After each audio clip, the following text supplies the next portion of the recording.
Welcome back to CVM Live. It's now time for the news in detail.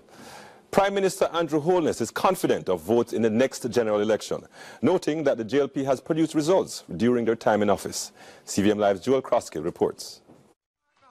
Prime Minister Andrew Holness, during a speech at the nomination ceremony for the candidate for North West St Andrew, revealed that plans are already in place for the JLP to contest the next general election. We are already planning our campaign, and we're not going to depend on just your loyalty. We are going to make sure that we come to the country with results. The Prime Minister pointed to several positive trends in the economy as a signal that his administration has been performing while in office. Things are already getting better. The economy is stronger than it has been in decades.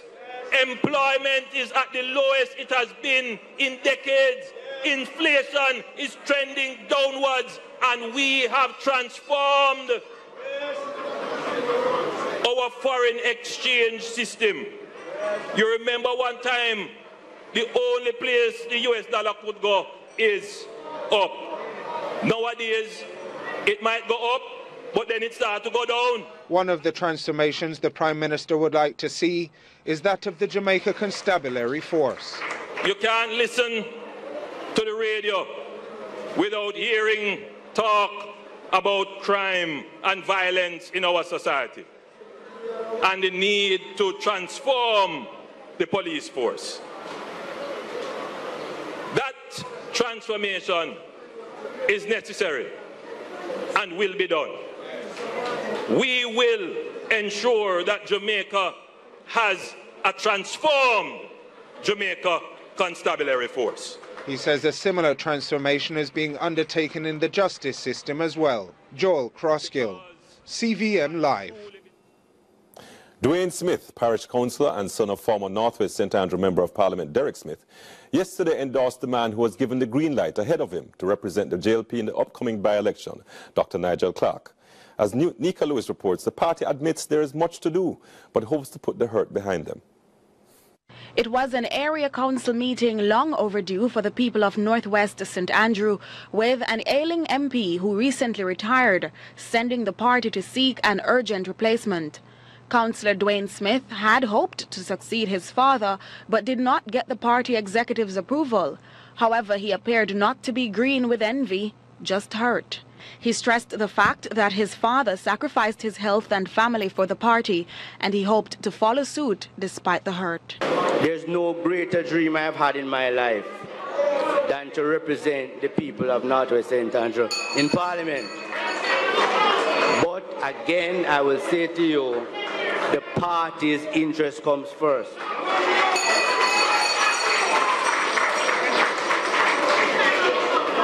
I am willing to sacrifice my personal desire for the party. I am here to tell you, beyond a reasonable doubt, I am 100% behind Dr. Nigel Clark. Dr. Nigel Clark, a former JLP senator, explained why he decided to take up the political mantle. Working with a leader over the last decade in various capacities has stirred in me a response to duty's call, as our anthem says. There are many ways to serve people and to serve our country. But politics is unique in that, put to good use, it offers the opportunity to do the greatest good for the greatest number of people. So I've offered myself because I want to fight the good fight. Dr. Clark, a Rhodes Scholar, spoke highly of Marcus Garvey and his teachings of advancement, explaining his fight is not with the PNP. After you beat them in the interest of the country, you might have to work with them. So we want to fight the good fight. We are for the poor and we want to fight against poverty. We want to fight the forces that would keep our people in ignorance. We want to fight corruption in all its forms. We want to fight for justice. We want to fight for opportunity. We want to fight for prosperity. Nika Lewis, CVM Live. Grief gripped a section of Clarendon this morning after a young man reportedly chopped his elderly father to death and attempted to set the house ablaze. The man is now in police custody. Before our report from Nigel Clark, we caution that some of the information may be disturbing to some viewers. On Saturday, a woman stabbed her sister to death in Trelawney. Lloyd Salmon saw that story, but little did he know his family would days later be rocked by a similar incident. Rose Hall Clarendon was left to grieve when a son chopped and mutilated his 73-year-old coal-burning father, Mr. Salmon, better known as Daddy Powell. He just always telling him that him and his son can't agree, and he always telling himself to run up in him and all them thing there. So him just decide say, hey, no run up in him and go on. So him just left and him alone live by that house. This morning, I go into my house and I hear my dog barking. So when I look now, I see a guy wearing his son. I walk with one machete, see what I learned that it's 2 and a half.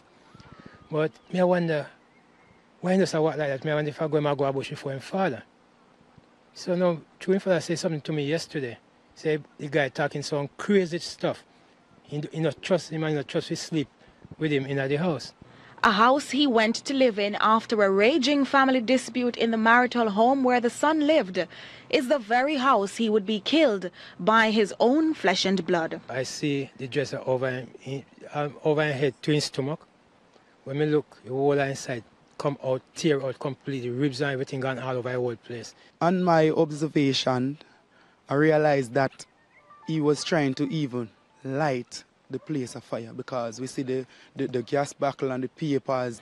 Neighbors say the father was seeking medical help for his son prior to the deadly encounter after he said he noticed changes in the young man who was said to be smoking marijuana in large quantities. A sensible man who no acting that way and acting wild and speaking some stuff where and sensible people taught them something there. Nigel Clark, CVM Live. The driver of a flatbed truck hauling what appears to be cement lost control of the vehicle while descending the north-south highway in the direction of St. Catherine. Evidence at the scene shows that in what seems like an attempt to cut speed, he steered the truck off the highway onto an escape lane, otherwise known as an arrestor bed filled with gravel. However, the over 100-meter-long arrestor bed was insufficient to halt the truck's momentum, as it was carried all the way to the very top of the emergency road before crashing into the cliff face. We understand that both the driver and another occupant of the vehicle were able to make good their escape before the truck slammed into the cliff face. Questions are now being asked as to why the arrestor bed did not stop the truck. There's been an unpleasant development at the Porto Seco beach in St. Anne, which is the center of legal proceedings. CVM's Nigel Clark has this update. Despite a plea to speak with the alleged owners of the Porto Seco beach in Discovery Bay to share the property with the members of another group with the same name, it would seem another alternative was considered. Devastation over the weekend when the current occupants turned up to see a locked gate, and further inspection revealed a demolition of sorts of what was once a haven for the scores of returning residents who swear by the aqua aerobics program at the beach put on by Joyce and others. If they can't gain access, then we'll just have to gain access by whatever means necessary and go on the beach because, according to the law in Jamaica, the beach is open to everybody. So we'll be here Thursday for a swim. So if you gentlemen want to come back Thursday, maybe you can come back. We don't anticipate any violence because we're not violent to the people. God. But if the gate isn't open, you intend you will open it yourself. Well, if I can get a bolt cutter, I will cut it off because I have all right to go over there. I will cut it off. The same like how they cut my lock off. I will cut their lock off. When asked why the row has not been brought before the political representatives, he explained the last time it was raised with the councillor, it was dismissed. He contends the Caucasian owners do not wish to entertain the idea of sharing with their black counterparts. It's not the first time we've been locked in and locked out, 2016, at least 30 helpless souls was locked into the club, right? They was locked into the club. Some of them have hypertension, some of them have diabetes, and some of them had panic attack, and they could not get out to get to the medication because the guard at the gate decided that he's not going to open the gate because there were a crowd of people like us who want to get in. And they fear that if he open the gate, then we're going to go in. The thing is, at that time, the security guard that at the gate, he had his uniform on, so we know who he came from, right? And needless to say, he was affiliated to next door, right? But no, it's all private security, so we don't even know who they belongs to. It's understood the debris from the demolition was dumped outside Joyce's home, miles away from the beach. Nika Lewis, CVM Live. Now the police are seeking to lay charges in relation to the dumping, and the seniors and occupants have reportedly retained an attorney and plan to demonstrate on Tuesday. Youth football will be the focus of our CVM probes this week, and today our reporter Wayne Walker takes a look at the developmental aspect of the game at the youth level in Jamaica. In the Caribbean, and by extension the CONCACAF, Jamaica's achievement at the youth level in football can best be described as half-decent, having qualified for at least the 3 age group World Cups. But measure that with the abundance of talent the school system turns out every year, and you wonder why the country doesn't have a much better record of achievement. Wendell Downswell, the current director of football at the JFF, was responsible for taking the last Jamaica team to a youth World Cup, and he believes we can start to solve the problem by playing more games. I think we play enough youth football, and when compared to we would consider the top countries in the world. You understand me? So once we are able to increase the number of quality games that we play, especially at the youth level, because if you look at a youngster between the age of 12 and 15, probably between that we will probably play about 25 games, and of those games, how many of those are really high quality games? The Federation has long complained that it is strapped for cash and unable to provide the resource the youth program really needs. But Downswell says despite that, Jamaica, all things considered, can be proud of what it has achieved so far at the youth level. Well, at least 8 units, youth units to fund, and that is not an easy task. If you look at airfare, hotel accommodation and such like to provide for this, the camps for these teams, exorbitant sum of money as it relates to that.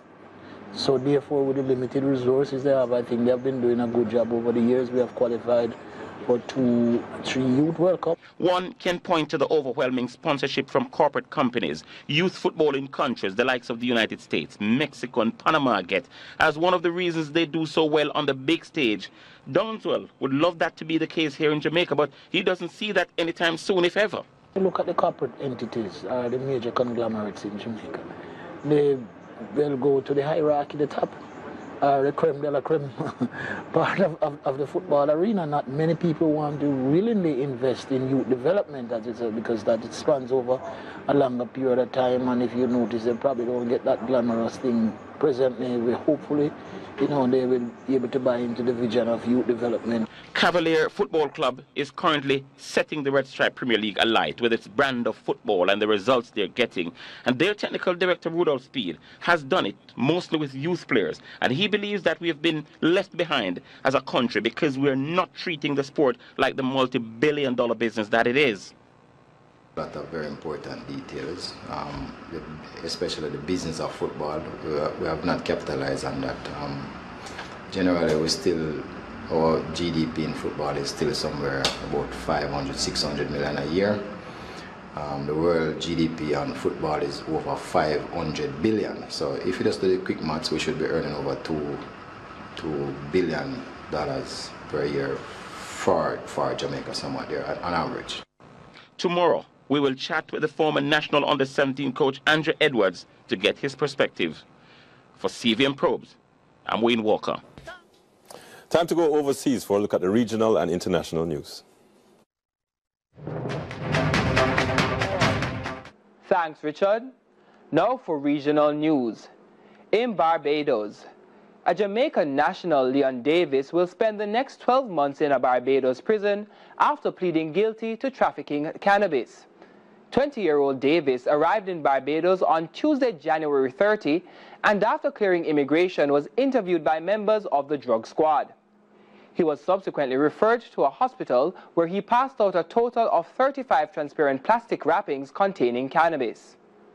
In Trinidad and Tobago, 4 18-year-olds and a 17-year-old were held with a pistol, a revolver, and a quantity of ammunition during an anti-crime exercise in the Arima district on Sunday. CTV Trinidad has this report. The items were seized by officers of the Northern Division Task Force. According to the TTPS, officers were on mobile patrol on Sunday morning when they observed a black Nissan Almira with 5 occupants proceeding along Guerra Road, Calvary Hill, Arima. We're told upon seeing the officers, the occupants of the vehicle started acting suspiciously. The car was intercepted a short distance away and a search conducted. The search resulted in 1 black and silver colored Glock pistol loaded with a magazine containing 3 rounds of .40mm ammunition and a brown colored revolver being discovered in the vehicle. And on the international scene, the Maldives government has declared a 15-day state of emergency as political tensions on the island nation continue to intensify. Al Jazeera tells us more.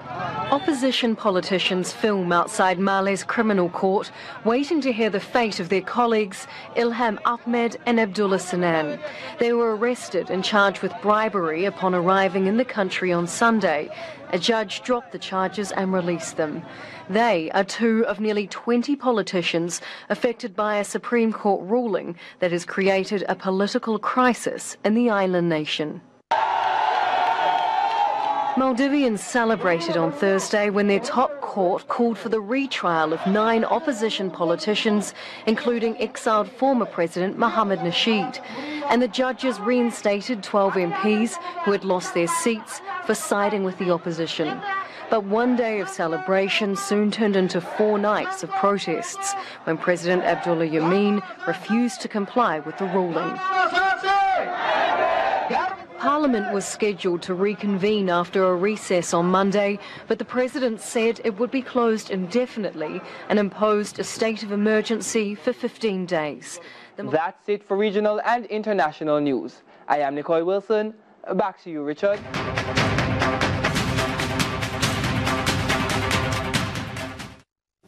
This is News Live in 5, our main story recap and more. Good evening, I'm Joel Crosskill. Prime Minister Andrew Holness is confident of votes in the next general election, noting that the JLP has produced results during their time in office. Prime Minister Andrew Holness, during a speech at the nomination ceremony for the candidate for North West St Andrew, revealed that plans are already in place to contest the next general election. He pointed to several positive trends in the economy as a signal that his administration has been performing while in office. The trial of the man accused of killing 6 persons in 2006, Michael McLean, continued in the Home Circuit Court today, with some interesting revelations. CVM Live's Nicole Wilson reports. Before Michael McLean was charged with 6 counts of murder, he turned himself into the police where he gave them a victim statement which essentially absolved him of the murders while implicating others. As Detective Inspector Carlton James, who wrote McLean's victim statement back in 2006, took the stand, he revealed that McLean's statement and the file are nowhere to be found. However, he had in his possession the statement that he hand-wrote for McLean. Meanwhile, Superintendent of Police Charmaine Shand, who also took the stand, indicated that she has known Mr. McLean since they were teenagers. Superintendent Shand says on Monday, February 27, 2006, she was getting ready for work when she received a call from McLean. Referring to the discovery of the 5 deceased, she asked him if he had heard what happened, to which he said yes. She went on to tell him that they thought he was dead, but to that he gave no response. Superintendent Shand says she asked McLean where he was, and he told her he was an hour away from St. Thomas. He also said he wanted her to take him into the station, and she obliged. On her way to work, she received several other calls from the accused, who at one point said he was in Kingston and that he was tired and feeling sick and could no longer drive. McLean eventually told her he was in Harbour View. When she got to work, she made a report to her superior, after which a 5-member team, which included her, made their way to St. Andrew, where they picked up McLean, carried out a search of his vehicle where nothing of interest was found, and subsequently took him to the Morant Bay police station. It was there that a portion of McLean's now missing victim statement was given. Detective Inspector James says there was a large crowd outside the police station demanding for McLean's release to carry out their own form of justice. Mr. James and the other police officers devised a plan that saw Mr. McLean's safe exit from the station and eventual transport to the Kingston Central Police Station, where the remainder of the statement in question was taken. Nicoy Wilson, CVM Live.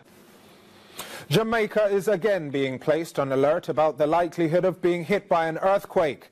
The warning comes after this morning's tremor, which was felt across the island. The details from Curlin Brown. While an estimated 80 tremors are recorded yearly and between 6 and 8 per month, whether we feel them or not is another thing. So what was felt Monday, January 5 reinforces the need for earthquake awareness. It's felt probably pretty much across the island. I've had reports, certainly even in Kingston, people feeling it, so it was actually quite widespread. It's a small earthquake. It was a 3.9. Magnitude, but it was very shallow, and if we have shallow earthquakes, people feel them more. Here's what happened inside Weather Shield in Montego Bay, one of the areas in the Western Belt. So me jump up, come at the doorway there, so looking if my co-worker is moving. I saw her sitting same. I said, didn't you feel that? Didn't you feel that? It was an earthquake. So she said to me, so where are you running to? I said, I'm under the post. Do her post. Why are you not under your desk? Her reaction is a no-no. I didn't move because I didn't feel like. Okay, you're not afraid? I'm not afraid. I felt it and I was wondering what could have caused this down. I even felt like I wonder if the ground will take me in. Let me just never move. The boss, on the other hand, not only sought shelter, but having heard items fall off shelves, points to the need for necessary response drills. The experience was, I tell you, very surprising, very frightening. For me, it's a frightening experience. I've never recalled experiencing anything like this before.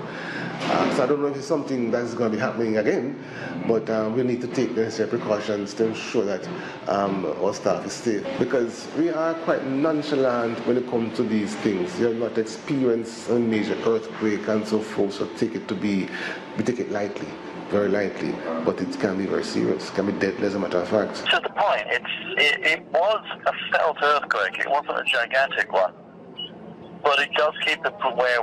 We are going to get these, and we are one day going to get a bigger one. That's news. Stand by. Sports Live in 5 with Jermaine May is next.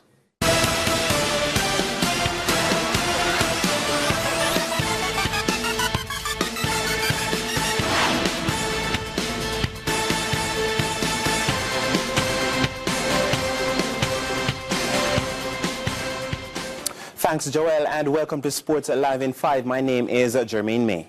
Sports Minister, the Honourable Olivia Grange, says she's confident of a podium finish for Jamaica in the bobsleigh competition at the Winter Olympic Games, which will take place in Pyeongchang, South Korea, from February 9 to 25.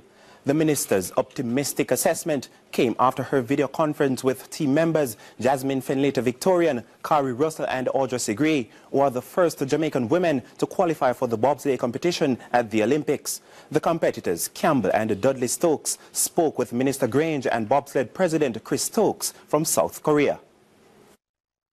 I find that the girls are highly motivated.